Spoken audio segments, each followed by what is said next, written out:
आजकालची मुले पालेभाज्या खायला नावच काढत नाहीत. त्यांना बिलकुल पालेभाज्या आवडत नाहीत. तर पालेभाज्या त्यांच्या पोटामध्ये जायलाच पाहिजेत, तेव्हाच त्यांचे आरोग्य चांगले राहील. तर त्यासाठी आज आपण बनवतोय मस्त असा डोसा. तर तो म्हणजे स्पॉन्जी पालक डोसा आणि पालकचे घावन. असे आज 2 पद्धतीने मी डोसे बनवणार आहे. तर इथे मी पालकची पेंडी स्वच्छ निवडून धुवून घेतलेली आहे. तर अशा पद्धतीने आपल्याला ही पालक घ्यायची आहे. तर आता आपण पालकला कट करून घेऊया. तर अतिशय सोपी रेसिपी आहे, खूप काही अवघड नाही. मुलांच्या टिफिनलाही तुम्ही देऊ शकता, ब्रेकफास्टसाठीही देऊ शकता घरी आणि तुम्हीही खाऊ शकता. तर अशा पद्धतीने मी निम्मी पालक चिरलेली आहे, आता मिक्सरच्या भांड्यामध्ये घातलेली आहे. तर इथे मी मिरची, अद्रक, लसूण आणि कोथिंबीर घेतलेलं आहे. तर आपण यामधीलही निम्म आपण सर्व साहित्य घालणार आहोत. तर अशा पद्धतीने इथे मी सर्व घातलेलं आहे. तर आता आपण यामध्ये दही घालणार आहोत. जर तुम्हाला घालायचं नसेल तर तुम्ही इथे स्किप करू शकता दही, त्याऐवजी तुम्ही थोडंसं पाणी घालू शकता. तर आता आपण बारीक करून घेऊया मिक्सरच्या भांड्यामध्ये. तर अशा पद्धतीने इथे मी प्युरी करून घेतलेली आहे पालकची पेस्ट. तर अशी आपल्याला ही पेस्ट पाहिजे. तर आता आपण भांड्यामध्ये ही पेस्ट काढून घेऊया. तर हे मी आता घावणसाठी बनवत आहे. तर घावणसाठी मी इथे अर्धी वाटी गव्हाचं पीठ आणि अर्धी वाटी रवा घातलेला आहे. तर अशा पद्धतीने आपल्याला एवढंच इथे साहित्य घालायचं आहे. आता हे मिक्स करून घेतलेलं आहे छान. जोपर्यंत गव्हाचं पीठ आणि रवा मिक्स होत नाही तोपर्यंत आपल्याला हे मिक्स करत राहायचं आहे. तर आता हे मिक्स करून झालेलं आहे. थोडंसं अजून घट्ट वाटत आहे, म्हणून इथे मी ज्या मिक्सरच्या भांड्यामध्ये प्युरी बनवली होती त्यात थोडंसं पाणी घातलेलं आहे आणि ते पाणी या बॅटरमध्ये घातलेलं आहे. तर आता आपण हे मिक्स करून घेऊया. तर अशा पद्धतीने आपल्याला ही कन्सिस्टन्सी हवी आहे डोसा बनवण्यासाठी, म्हणजे घावन बनवण्यासाठी. तर आता आपण चवीपुरतं मीठ घालूया. तर पालक थोडीशी खरटच असते, म्हणून मीठ बघूनच घालायचं आहे, अगदी थोडंसं. आणि हे मिक्स करून आपण आता हे बॅटर बाजूला ठेवून देऊया. तर आता आपल्याला स्पॉन्जी डोसा बनवण्यासाठी पालक चिरून घ्यायची आहे. तर क्वांटिटी तेवढीच आहे, जेवढी पालक पहिली घेतलेली होती तेवढीच मी पालक इथे आता चिरून घेत आहे कट करून. तर त्याच मिक्सरच्या भांड्यामध्ये आता पालक घालत आहे. साहित्य तेच आहे, फक्त थोडासा बदल आहे इथे. तर हे आता मी जे इन्ग्रेडियंट घेतलेले होते घावणसाठी तेच मी इथे घालत आहे. लसूण, मिरची, अद्रक आणि दही आणि कोथिंबीर. तर आता आपण थोडंसं पाणी घातलेलं आहे. आता मिक्सरला फिरवून घेऊया. आणि तिथेच आता आपल्याला लगेचच अर्धी वाटी इथे मी रवा घातलेला आहे. तर रवा घालायचा आहे. तर इथे मी गव्हाचं पीठ वापरत नाही, इथे पालकची पेस्ट बनवतानाच मी रवा घातलेला आहे. तर एवढा फरक आहे पहिल्या बॅटरमध्ये आणि या बॅटरमध्ये. तर मस्त बॅटर स्मूथ झालेलं आहे. तर भांड्यामध्ये काढून घेऊया. तर थोडासा कलर चेंज झालेला आहे, कारण की यामध्ये मी रवा घातलेला आहे आणि त्या बॅटरमध्ये गव्हाचं पीठ घातलेलं आहे, एवढाच फरक आहे. तर सर्व साहित्य सेम आहे. बॅटरमध्ये गव्हाचं पीठ आणि रवा आहे आणि यामध्ये फक्त रवा आहे. आता हे मिक्स करून घेऊया. मीठ घातलेलं आहे. तर अशा पद्धतीने इथे आपली मस्त दोन्हीही बॅटर तयार झालेले आहेत, एक स्पॉन्जी डोश्यासाठी आणि एक घावणसाठी. तर घावणचं बॅटर बघू शकता थोडंसं फेंट कलरमध्ये आहे आणि स्पॉन्जी डोश्याचं थोडंसं डार्क कलरमध्ये आहे. तर आता आपण याची चटणी बनवून घेऊया. डोसा खाण्यासाठी आपल्याला त्यासोबत चटणी लागणार आहे. तर फुटाणे थोडेसे कच्चे शेंगदाणे, अद्रक, हिरवी मिरची आणि लसूण घातलेला आहे आणि थोडेसे जिरे घालूया. आणि इथे मी कोथिंबीरही घातलेली आहे आणि थोडंसं दही घालूया आणि थोडंसं पाणी घालूया. आणि आता ही चटणी मस्त अशी आपण बारीक स्मूथ पेस्ट करून घेणार आहोत. तर अशा पद्धतीने दाटसर आपली मस्त स्मूथ चटणी तयार झालेली आहे, बघू शकता. तर बिना नारळाची चटणी बनवलेली आहे इथे मी. तर नारळ इथे वापरलेला नाही, फुटाण्याची डाळ आणि शेंगदाण्याची चटणी आहे. तर आता आपण एका बाउलमध्ये काढून घेऊया. तर ही चटणी अतिशय टेस्टी मस्त लागते आणि एकदम सोपी आहे. तर नारळ जर नसेल तर तुम्ही अशा पद्धतीने ही चटणी बनवू शकता. तर थोडंसं पाणी घातलेलं आहे. जर पुदिना असेल तर पुदिनाही तुम्ही इथे वापरू शकता. तर आता ही चटणी आपण मिक्स करून घेऊया. तर जेवढी कन्सिस्टन्सी तुम्हाला हवी आहे तेवढी तुम्ही इथे पाण्याचा वापर करू शकता, दही पण वापरू शकता। चवीपुरतं मीठ घातलेलं आहे। तर अजून जरा टेस्टी लागण्यासाठी आता आपण या चटणीला तडका देणार आहोत। तर पॅनमध्ये आता मी तेल घातलेलं आहे 2 चमचे, थोडेसे जिरे घालूया, थोडीशी मोहरी घालूया। मोहरी आणि जिरे तडतडल्यानंतर यामध्ये मी 2 सुक्या लाल मिरच्या घातलेल्या आहेत आणि गॅसची फ्लेम बंद करायची आहे आणि नंतर इथे हिंग घालायचं आहे। तर ही फोडणी खमंग अशी आपण आता या चटणीवरती घालूया।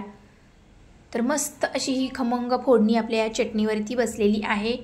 तर मिक्स करून घेतलेली आहे। तर बघू शकता तयार आहे आपली मस्त खमंग चटणी।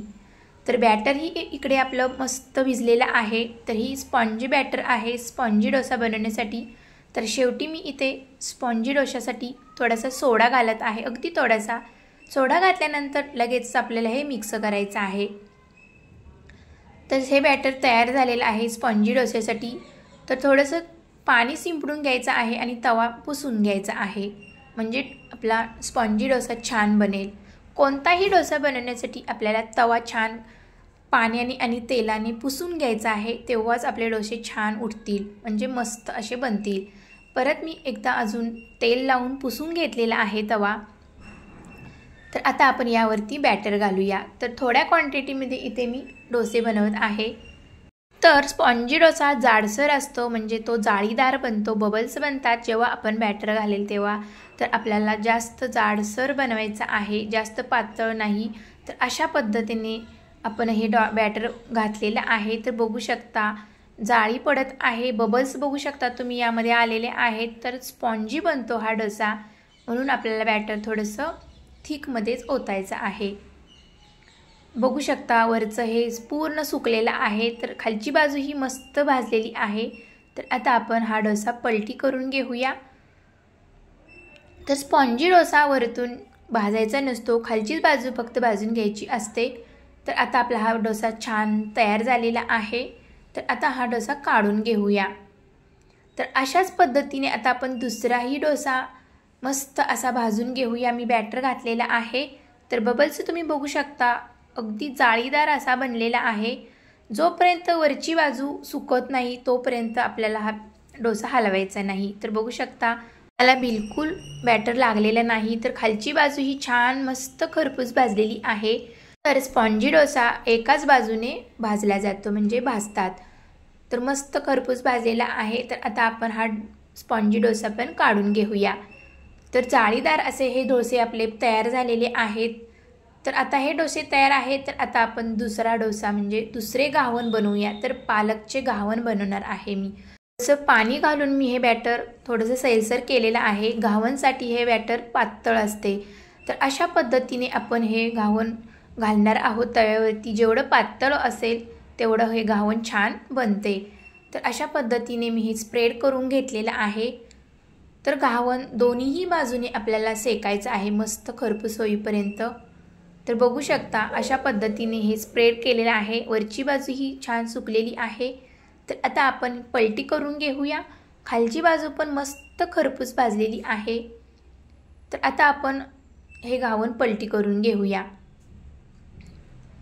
तर पलटी करून घेतलेला आहे। तर बघू शकता मस्त असा खरपूस कलर आलेला आहे आणि छान असा सुगंध पण येत आहे। दोन्ही बाजू छान भाजून घेतलेल्या आहे। अशाच पद्धतीने मी दुसरेही घावन घातलेले आहे। तर वरची बाजू जोपर्यंत ड्राय होत नाही तोपर्यंत घावन उलटून घ्यायचं नाही। तर बघू शकता वरची बाजू ही सुकलेली आहे। हे घावन आपण पलटी करून घेऊया। तर मस्त असं दोन्हीही बाजूनी खरपूस भाजून घ्यायचं आहे घावन। याला डोसाही म्हणू शकता, पण घावन अशा पद्धतीचे असते। तर यामध्ये मी गव्हाचा पिठाचा वापर केलेला आहे, तुम्ही या जागी बेसनचाही वापर करू शकता। गव्हाचं पीठ आणि रवा घातलेला आहे। तर अशा पद्धतीने इथे सर्व घावन तयार झालेले आहेत। तर इथे स्पॉन्जी डोसा पालकचा आणि घावन पालकचे बनवून दाखवलेले आहे। अगदी लुसलुशीत असे हे जाळीदार स्पॉन्जी डोसे तयार झालेले आहेत। बघू शकता किती मस्त लुसलुशीत झालेले आहेत आणि खाण्यासाठी पण अतिशय पौष्टिक आहेत। तर घावनही बघू शकता मस्त असा कलर आलेला आहे। घावनमध्ये मी थोडंसं गव्हाचं पीठ वापरलेलं आहे आणि रवा। तर अशा पद्धतीने इथे मी दोन्हीही प्रकारचे डोसे आणि घावन बनवलेले आहे पालकचे। तर आणि त्यासोबत मस्त अशी चटपटीत झणझणीत आपली चटणी तयार आहे फुटाण्याच्या डाळीची आणि शेंगदाण्याची। तर आता आपण प्लेटमध्ये सर्व करूया। जर तुमची मुले पालकची भाजी खात नसतील म्हणजे कोणत्याही पालेभाज्या खात नसतील अशा पद्धतीने तुम्ही घावन किंवा डोसे आणि स्पॉन्जी डोसेही बनवू शकता, म्हणजे 4 घास त्यांच्याही पोटामध्ये जातील। तर पालकची भाजी शक्यतो कोणालाच आवडत नाही, त्यामुळे अशा पद्धतीने जर डोसे घावन बनवले तर आवडीने खातील। आणि मुलांच्या टिफिनसाठी तर ही नक्कीच रेसिपी ट्राय करा तुम्ही। आता स्कूल चालू झालेल्या आहेत तर स्कूलच्या डब्यासाठी तुम्ही अशा पद्धतीने हे डोसे आणि घावन बनवून देऊ शकता। अतिशय सोपी रेसिपी आहे आणि झटपट आहे, एकदम पौष्टिक आणि हेल्दी रेसिपी आहे। पालेभाज्या खात नसतील मुले तर अशा पद्धतीने काहीतरी बनवून त्यांच्या पोटामध्ये 4 घास गेलेच पाहिजे। तर ही रेसिपी तुम्हीही नक्की ट्राय करा आणि ट्राय केल्यानंतर कमेंटमध्ये मला सांगा की कसे झाले आहे डोसे आणि घावन। तर आता आपण हा डोसा तोडून दाखवते कशा झालेला आहे, अगदी स्पॉन्जी आणि जाळीदार। तोडतानाच समजत आहे की किती मस्त लुसलुशीत झालेले आहेत। तर चटणीसोबत अतिशय टेस्टी लागतो हा स्पॉन्जी डोसा आणि घावनही अतिशय लुसलुशीत झालेले आहेत, दोन्ही बाजूनी खरपूस भाजून घेतलेले आहेत। तर ही चटणी अतिशय सुंदर झालेली आहे, टेस्टी झालेली आहे। तर रेसिपी आवडली असेल तर चॅनेलला माझ्या लाईक शेअर सबस्क्राईब करायला विसरू नका। भेटूया पुढच्या रेसिपीमध्ये, तोपर्यंत बाय बाय।